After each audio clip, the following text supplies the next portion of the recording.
Adolescent, en mal de vivre, attiré par le vide, attiré par le vide, adolescent en mal de vivre.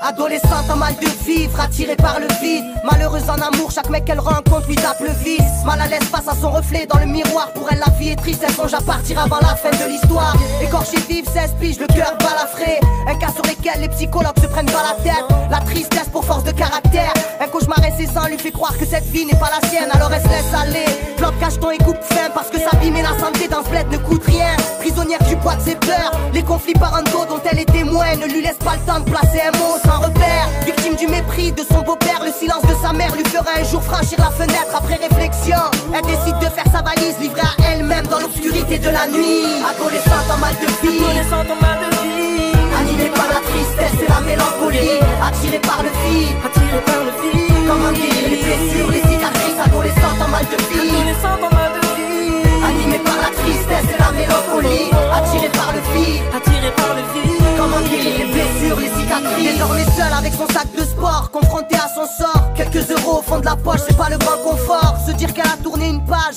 la réconforte. Dégoûtée de comment tous les adultes se comportent. Elle découvre un paysage inconnu, celui de la rue. Les démons de minuit ne sont que des anges déchus. Assise dans un square, un jeune homme vient l'aborder, lui offrant une clope en guise d'hospitalité. Lui aussi frappé par la cruauté de la vie, orphelin dès son plus jeune âge, le regard avide. Un climat de confiance et la discussion s'élargit. Les problèmes sont les mêmes, que l'on soit pauvre ou riche. C'est sur des malheurs que cette relation s'établit. Il a convaincu petit à petit de ne plus faillir. Faut-il souffrir pour enfin s'épanouir, en espérant qu'elle ne regrette pas de s'être confiée à lui. Adolescente en mal de vie, Adolescente en mal de vie, animée par la tristesse et la mélancolie, attirée par le vide, attiré par le vide. comment guérir les blessures, les cicatrices. Adolescente en mal de vie, Adolescente en mal de vie, animée par la tristesse et la mélancolie, attirée par le vide, attiré par le vide. comment guérir les blessures, les cicatrices. Les esprits libres ont besoin d'amour pour trouver l'équilibre. Le cap de l'adolescence est pénible, surtout quand l'adulte est sourd. Aucun problème ne se résout dans les quartiers chicous en bas des tours. À vivre comme des fugitifs, l'aventure devient plaisante. L'important c'est de pouvoir vivre à fond l'instant présent. Mais comme toute histoire, celle-ci a une fin. Un beau matin, une perquisition dans l'appart du jeune homme en vain. Un avis de recherche fut déposé par les parents de la petite.